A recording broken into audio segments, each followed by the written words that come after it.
Нотом. Руни. Пас в касание. Это Эррера. Увел за собой защитника. Ибрагимович своего держал уже чуть за спиной.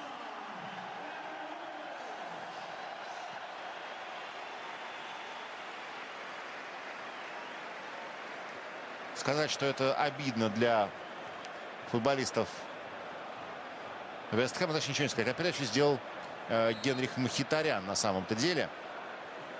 С чем я еще и поздравляю, естественно, абсолютно всю армянскую диаспору, которая способна меня сейчас слышать и воспринимает русскую речь. 1-0 с подачи Мхитаряна. Поздравить. Чувствует свою причастность. Но, ребят, это же дежавю. Мы это где-то уже видели. Пас назад зрячий. Марсиаль, прицелившись с не всегда свойственным хладнокровием. Вот Валенсия. Опять пятка. Вот оно что. Без пятки у Манчестера гола нет. Пытка пятками. Вопрос. Снова безупречная комбинация. Великолепно действует Ибрагимович. Вот его разрезающий пас. Не было офсайда у Марсиаля. Валенсия аккуратно выкатывает мяч под удар Марсиалю. И дубль оформляет игрок сборной Франции.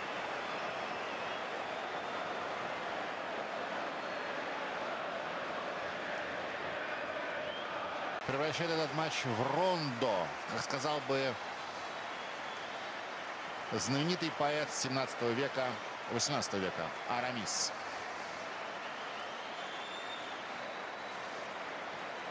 Ну, все уже стоят, и Билич уже особенно глаз не поднимает. И только Швайнштайгер продолжает бороться. И только Бастиан Швайни продолжает свою борьбу. Врывается в штрафную Эррера, который вообще никогда не останавливается. И Ибрагимович.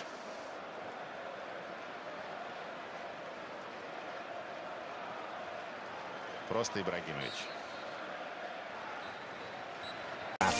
But tonight presents a real opportunity for both clubs to take a big step towards the first silverware of the season that can either put their indifferent league form behind them.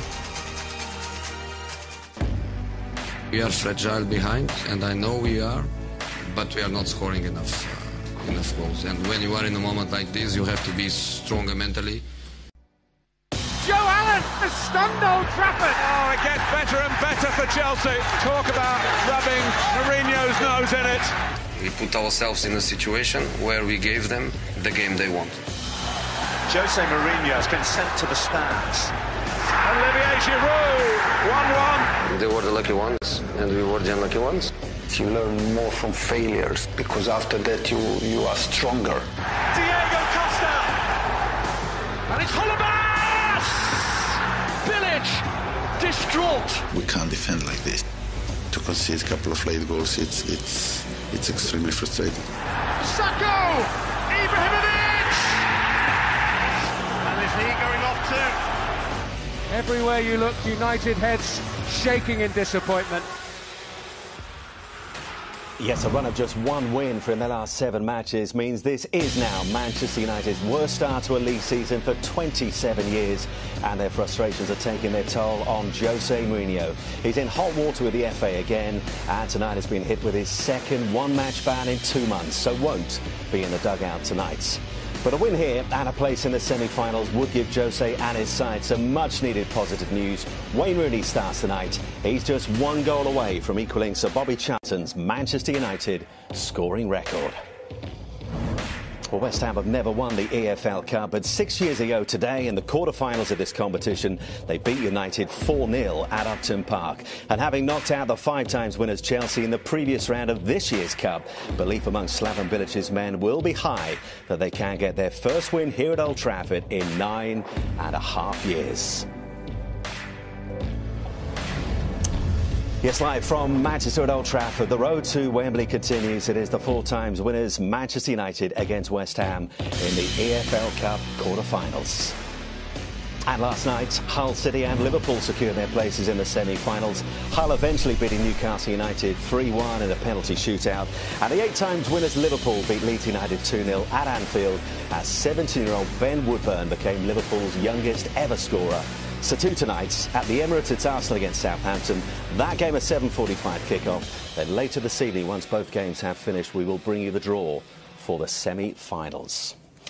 And on a night of sub-zero temperatures across the country, it is a meeting of two sides whose league form at the moment can best be described as lukewarm. So can a cup tie under the floodlights for the place in the last four beckoning be just what United and West Ham need to fire their seasons into life? In the United corner with us this evening, it's a warm welcome to Phil Neville.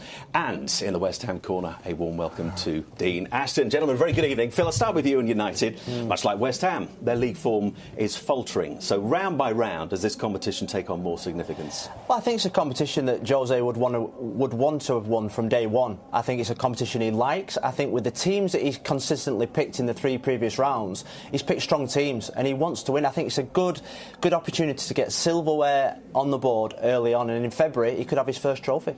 But that win against Chelsea in the last round for West Ham didn't spark a revival in their league form. They haven't won in the 4 games since. A win here, though, against United could have a very different effect, with especially Arsenal and Liverpool to come. Well, I mean, they've been searching for confidence all season, and like you said, I thought after the Chelsea game they'd go on a bit of a run, and it just hasn't happened. But it doesn't get any bigger than if you win here at Old Trafford. I think it gives everyone a lift, that's for sure, at the club, and that's what they need. They need something to kind of kick-start their season, kick-start the players. Well, both sides have suspensions and injuries tonight, so there are going to be changes. The only question is just how many. Andy Hinchcliffe is part of our commentary team tonight. He can bring us the team news. Evening to you, Andy. Let's start with United. How do they shape up tonight? Well, Jose Mourinho makes 5 changes from the United lineup, which started the Premier League game on Sunday against West Ham. We can take a closer look at his lineup for tonight. It's primarily a 4-2-3-1 system, but with Carrick and Herrera in central midfield, this can quickly become a 4-1-4-1, with Carrick sitting deepest and acting as really like a quarterback, and that should then encourage Herrera to push further forward. I think 3 players with the most to prove tonight are Mkhitaryan, Martial and Shaw. Mkhitaryan and Martial have dual roles really to provide width and service to the front man, but also get back and help out their fullbacks. And I just wonder, can Luke Shaw cope with the pace and power of Mikel Antonio? On paper, Ibrahimovic and Rooney look a really productive attacking pair. Ibrahimovic doesn't really have the pace to run beyond defenders anymore, so expect at times for Rooney to make those runs. 5 changes as well for Slaven Bilic and West Ham from Sunday's game. 3-4-3 is Bilic's preferred system now. Adrian is looking to replicate Darren Randolph's weekend heroics. With Winston Reid back in that back 3, it gives, I think, West Ham more aggression and leadership defensively, and that battle with Ibrahimovic is going to be key to West Ham being successful tonight. Antonio and Cresswell, they're the perfect really wing-back combination. Cresswell provides balance and delivery down the left-hand side. Antonio has that ability with his pace and power to go inside or outside fullbacks. And injuries to Sacco and Carroll have given Ashley Fletcher a major opportunity tonight, but they've got to be careful he doesn't get isolated. So Payet and Feghouli have to work very hard to get close to him when West Ham go forward. So 10 changes across the 2 teams tonight, Simon, but I think it's pretty clear from those selections there's plenty of talent, individual talent, collective talent out there that shows that both coaches taking this competition very, very seriously. OK, Andy, thanks ever so much. There is another one change tonight, and that is in the dugout for United. Mourinho hit with another 1-match ban for improper conduct against West Ham here on Sunday, his 2nd in the last 2 months, but he has been speaking to Guy Havard.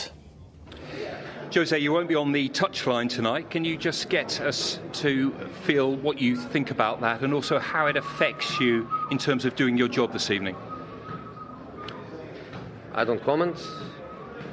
It's not the same to be on the touchline or not to be. It's not the same, obviously. But yesterday I gave everything I have to try to prepare the team the best I can in the training session, and because the rules allow me to be in touch with my colleagues on the touchline, and to be at the dressing room with the players before the match and at half time, I think I can do the job to try to help them. It's another strong team that you've picked for the EFL Cup tonight. Does it also give you the opportunity to see 1 or 2 players play themselves back into form, the ones that you brought in this evening? They did the same. In fact, we changed 5 players from the last match, and I think they changed 4 or maximum 4 in the keeper. So they have the same objective as we have. This is quarter-final. I think normally in the first round people gamble a little bit, but then when you smell a second leg semi-final, everybody comes with good teams, and that's what is going to happen. So let's try. Thanks, Jose. Thank you. So like against Swansea, Mourinho watching from the stands tonight. But Phil, we see a lot of managers watching from the stands, even when they don't have bands. So from the players' point of view, does it actually change anything?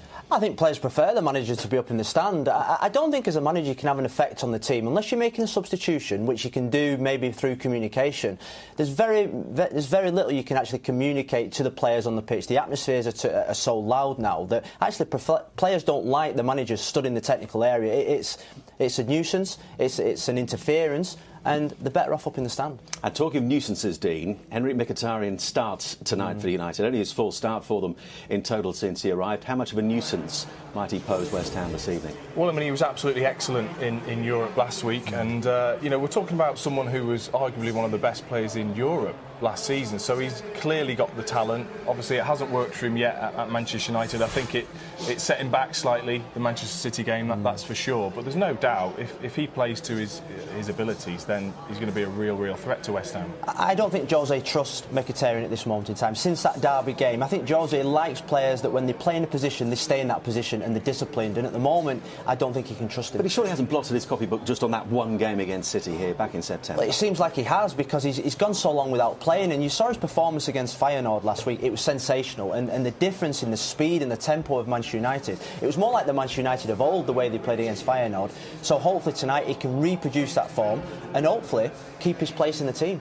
For Anthony Martial tonight, he starts as well. How big a night, given the season he's had so far, which compared to last has been a season disappointment, how big a night is this for him, Dean? Every game when you're not starting regularly in the first team is a massive game. So it's the same for Martial. You see the number 11 there. I think that bothered him. I think the fact that he went from a number 9 as a centre forward to a number 11 makes me a winger. That's how we think as forwards. We're egomaniacs. It's about being a forward. It's about I'm the main man. And suddenly he's been maybe shunted out to the side and out of position. And I think that's unsettled him. Do you see that, Phil, the way he's holding himself this season, what Dean's been saying? Yeah, I think his body language this season has been terrible. He's only 20 years of age. He came off the back of probably a poor European Championships for France. And his body language has been, for me, not good enough for a young player who has the world at his feet. Luke Shaw. He starts again tonight. He doesn't feature on Sunday. He's in and he's out. Where's his United career at? It's in the crossroads for me, because every time I see Luke Shaw play, I think you should be giving the team more. I think he's got so much potential, so much ability, and yes, he had an horrendous injury, but he's come back, and I think Jose was right to single him out, because I think he does need to toughen himself up, he does need to get over the little niggles, and he does need to start playing to a better level to get a commanding place in this side, because ultimately Darmian's playing left back, he's a right back at the moment instead of him. An interest reportedly from Crystal Palace about a possible loan move. Do you see his long-term future here, Dean? Oh, absolutely. Given he's still got a lot to prove. Like Phil says, I think he's got outstanding talent and he could be so much better. Like you say, every time you watch him, I think injuries do affect players mentally.